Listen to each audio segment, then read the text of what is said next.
What's up, guys? Broken Prophet here, and it's the same day that I released the video with me going into the graveyard, where I gave you guys an update about the webinar. I'm just recording this a little bit later. I'm testing StreamYard out still, just to see, because I noticed before that I would get a little icon, a little Wi-Fi signal up in the top left corner when I would use StreamYard to record like I am now.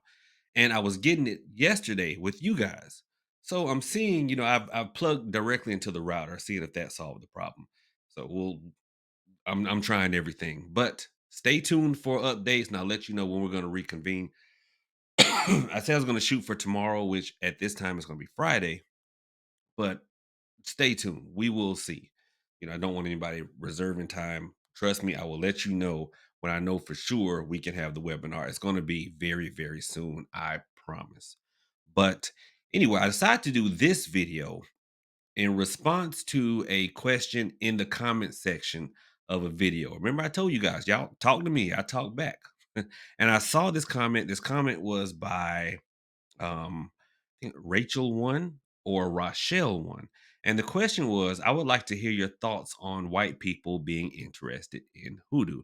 Now, y'all know I've done two videos fairly recently entitled Is Hoodoo a Closed Practice? Now, Rochelle one, feel free to go back and watch those videos. But I do want to answer your question because one, yeah, y'all can be interested in it. It's fine. No, but I think I know what they're asking. Um, and I actually had a different perspective, and I don't know if anyone would be upset, but I mean, it's my opinion. And here's the thing, y'all, white people have been in hoodoo for a very, very long time. That's the thing nobody wants to talk about. White people have been in hoodoo for a long time, but they have not been interested in becoming hoodoo workers. That is a fairly recent thing. Is a fairly recent thing for a lot of people outside of the black community wanting to be hoodoo workers. And I don't know why it is. I know I feel in my heart of hearts that's because of movies, and it drives people down like weird googling rabbit holes that leads to hoodoo. But nobody wants to admit that. Everybody wants to say they have a hoodoo grandma, which I'm gonna touch on later on.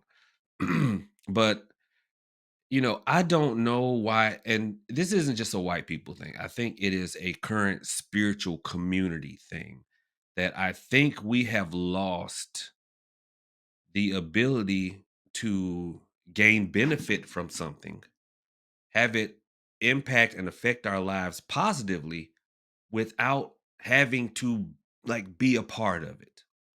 For instance, spirituality nowadays seems to be the only thing where, in order for us to feel like we are gaining from it, we have to be in it knee deep.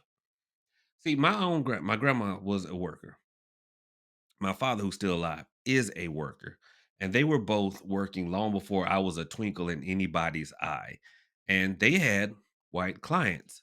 That's the thing. They had white clients who would come, get some work done, and going about their way, happy for having the work done effectively and the change being brought in their lives. Um, and that is how a lot of people, I mean, no matter what color, have interacted with root workers. People had a problem, would come to the root worker, and problem solved. It's the same thing with the doctor. People go to the doctor because they're sick. The doctor gives them a prescription or does a procedure on them, and they leave happy. They don't leave the doctor's office going, you know what? I think I need to go to med school now. The same thing with lawyers. I've never gone for an oil change and went, man, I need to get my certification. I need to be working on cars. Iced coffee. But it seems to be that is what's going on in spirituality now. No one wants to be a client. People think being a client is a bad thing, but it's not. Everybody wants to be a worker now. Nobody wants, to have their idea and have Hoodoo done for them to further their idea. And I don't know why it is. Let's have an open dialogue about that. Like, why is this going on now? It's just like, I mean, and it's not just the Hoodoo community. I see it in Santeria, I see it in Palo, I see it everywhere. Everybody wants Nobody wants to go to a Babalao or go to a Santero or Santera and get their baths. Speaking of which, yeah, I don't know if y'all can see, I got me a bath brewing back there now. Get their baths or have their elbow done or whatever they call in that community. And that's it. Now everybody wants to get crowned. Everybody wants to get scratched in the pollen. Nobody wants to just go to a Tata or a Yai and have, their lives bettered based off of this person's experience. No, now everybody wants to be a Tata or Yai. Um, Now everybody wants to be a Mamba or a Hungan. And it did not used to be that way. I think the current climate in the spiritual community is going to be the death of us because everybody wants to be in the pulpit now, which leaves nobody in the congregation. And a war can't be won with like a million generals and no soldiers. And I get it. People are looking for community. They're looking for like-minded individuals. And with that being said, I understand. But finding a community is you know, just the tip of the iceberg. Finding where you fit in that community is another part of the battle. And I really believe that a lot of people's interest in Hoodoo comes from a logical place, but they don't know the specifics because the marketeers have muddied the water so badly. I think if people knew that the power of Hoodoo comes through our connection with the African ancestors, that maybe people would think. But and I honestly don't feel like anybody is appropriating knowingly. I think that for how many years have you guys had it shoved down your throat that Hoodoo is just a spiritual tradition that you can just use and pick and choose what you want to do? How many years have you guys had it crammed down your throats that you know Hoodoo's not a religion, so you can just, y'all know what I'm saying. And the connection with the African ancestor has almost been erased, just like they tried to erase the Bible from Hoodoo. And when people look at it being presented that way, then it seems logical that, hey, I can do this, right? I don't need, no one ever told me about a connection to the African ancestors. So I can just do it. And when you like put yourselves in those shoes, when you look at it that way, it's like karate. Karate was started in Japan, and people like, well, I'm not Japanese, but if I try hard, I can do it. If I'm taught and I try hard, I can do it. You don't have to have a connection to the Japanese ancestors to be good at karate. I don't think. I took karate. But with Hoodoo, you do need that connection. And also with the marketeers have mixed so much in there. How many times have you seen the Loa of voodoo being mixed with hoodoo? How many times have you seen the Orisha being mixed with hoodoo? The waters have been muddied so badly by the marketeers that, for wanting to sit, wanting to make a dollar, that um people a lot of times just they don't know what they're looking at, and they don't see the necessary connection to or the need for connection to the African ancestors. They don't see a need for a connection to the community because a lot of people are introverted and they just want to learn a little something and stay home. So and that's where it's our job to educate people in a way that one does not I get the fiery approach because I love my ancestors as much. But one thing I've learned about everybody in society now, if you tell somebody that they can't, the world now can't take the word no. People will fight hard to have something just because you say that they can't. I had a lady who came to me so respectfully and say that because she watched one of my videos, the one on is hoodoo a closed practice? She said, you know what? Um, I'm going to back away. I just saw some things in my, because she's white. She said, I saw some things that my family was doing that made me feel like they were doing hoodoo. And I said, you know what? And I could tell by the things she was saying, using words like mama and stuff like that. I said, most likely your people were doing what we call Appalachian folk magic or granny magic, which is very similar, guys. You know, we none of us here are from here. Okay. So, but we all are here now, and there are roots and plants and herbs, and we all found ways to utilize them.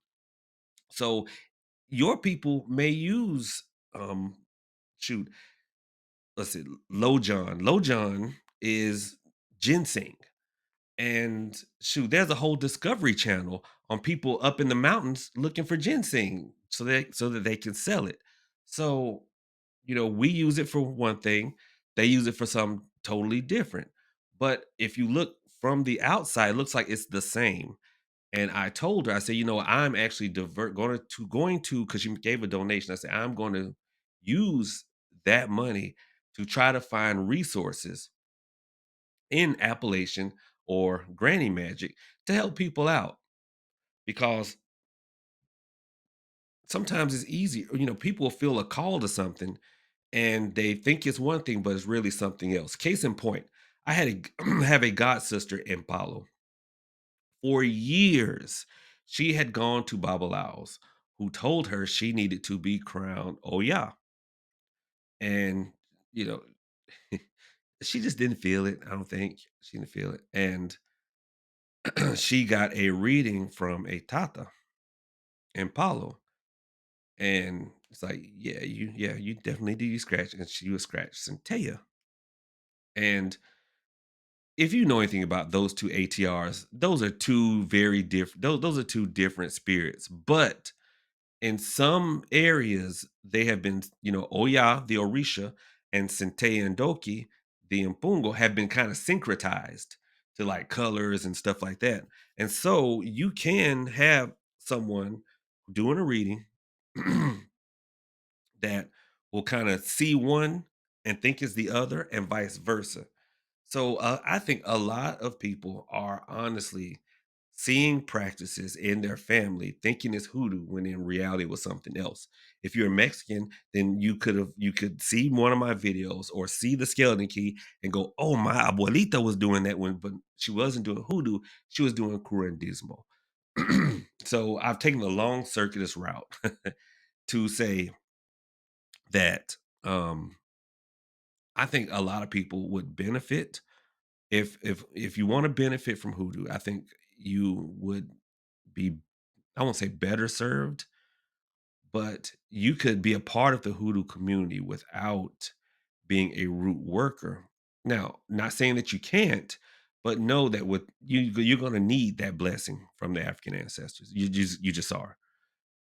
um Now, you can learn a few things that will sustain you, but as far as being a full-fledged root worker, it's going to be very hard. Um and it's not just white people. I think it's everyone. Not everyone is meant to be a root worker, but everyone can benefit from root work. So that is my official stance. Not everybody is meant to be a root worker, but everyone can benefit from root work. Just like everybody can benefit from going to a doctor and getting a checkup. And that's the thing. The reason I say it's across the board is there weren't that many root workers. And I said I was going to touch on this. I've got so many people, and I was actually talking to somebody about this earlier. If all the people who come to me and say that they found out that their grandma or granddaddy was a root worker, but they happened to die before they could pass the practice on. If all these people really had root working grannies and grandpappies, we'd all be related. Like, I mean, I know people had big families back in the day, but good God Almighty. And I'm bringing that up because it kind of ties into what I was saying before. I'm bringing that up because I don't think people know that back in the day, everybody knew a little bit of root work. everybody knew a little bit of something. And they knew it, knew a little bit of something to get by. It's it's like, for instance, we know if we have a headache or a sore muscle that we can take a little Tylenol or ibuprofen or an Aleve or a regular aspirin. We know, how to slap band-aids on, stuff like that. Everybody knows a little bit of medicine, but it doesn't make us a doctor. It doesn't. People look back and see that, maybe grandma used to hang an egg in a stocking up whenever a new baby was teething, or somebody would wash the windows down when someone passed away, or maybe there was a bottle tree out in the yard, a blue bottle tree, and people will look back on these things after they've done their research here and go, "Oh my gosh, all this time my family were root workers, and I never knew." And that makes about as much sense, and I'm not making fun of anybody, I'm just saying that makes about as much sense as someone in the future looking back on us going, "When they had headaches, they took Tylenol. When they sprained their ankles, they wrapped them up. You mean to tell me I come from a long line of doctors? No, you come from a line of people who knew just enough to get by." So I say that to say not everyone is a worker, but how did they learn these things? This is how I say everybody can benefit from root work. How did they learn these things? Well, they went to a root worker. The root worker said, "There's your problem. Here, take this bath with you and go when you get home, do that." Because not everyone, not even me, not everyone does work for you. Sometimes we tell you what to do. just like a doctor, like, "Here, take two of these, go home." And using the doctor analogy, people well, going back to the root worker, people would get some work done or be told by the root worker what to do. They would do it. Their situation would improve. So now what they know, if this ever pops up again, this is what I was told. I'm going to do this now. And if you have this problem, Imma pull your coattail. "Hey, look, I went over to Papa Doc, and Papa Doc I had the same problem, and Papa Doc told me to do da da da da da." You see what I'm saying? It's the same thing where if I go to the dentist because 'cause I'm all swole up, and the dentist was like, "Look, take you 2 aspirins, apply some ice to it, whatever," and it goes down. If I see you walking around in a month rolled up, I'm like, "Hey, I went to the dentist. I had the same thing going on, and this is what he told me." So this is how everyone benefited from root work without being a root worker. Knowledge got spread. So, and this is why everyone can benefit from root work without trying to be root workers. Just people can learn a little bit, get some work done, learn a little bit, and live life. I think the vast majority of the spiritual community can benefit that way because nobody this life is rough. Did y'all see me getting ate up by them mosquitoes? Look, all the full-time workers I know, that is the reality of life. You cannot it's not just, you know, sitting and waiting for Amazon and burning candles and collecting money. No, you getting dirty, you getting it's it you trust me, it's not what you think. So, you know, shoot, y'all just y'all understand what I'm saying, right? You don't have to be a root worker to benefit from root work. And so with that being said, Rachel, hopefully I answered your question. I know it took way too long, but hopefully I answered your question. And hopefully, the next video I will get to this spiritual bath back here because I had intended on speaking on that. I'm gonna do that in the next video. I'm gonna do that tomorrow because this one has taken too long. But anyway, hopefully I didn't step on too many toes, hurt too many feelings, and people understand. Find your place in the community. Not everyone has to shoot for the top. And I would love if some of y'all shared some, found some Appalachian Granny Magic resources and shared them with me. Shoot, I don't know. I'm starting to ramble now, so that's how I know when it's time to cut it short. Y'all do me a favor, in vast vast, vast numbers here recently. When I say vast, I mean like 80. Y'all are subscribing, and I do appreciate it. So please continue to do so. Shoot, learn a little bit to get by watching these videos. Thank y'all so much for tuning in. God bless each and every one of you. Stay tuned for webinar updates and profit out.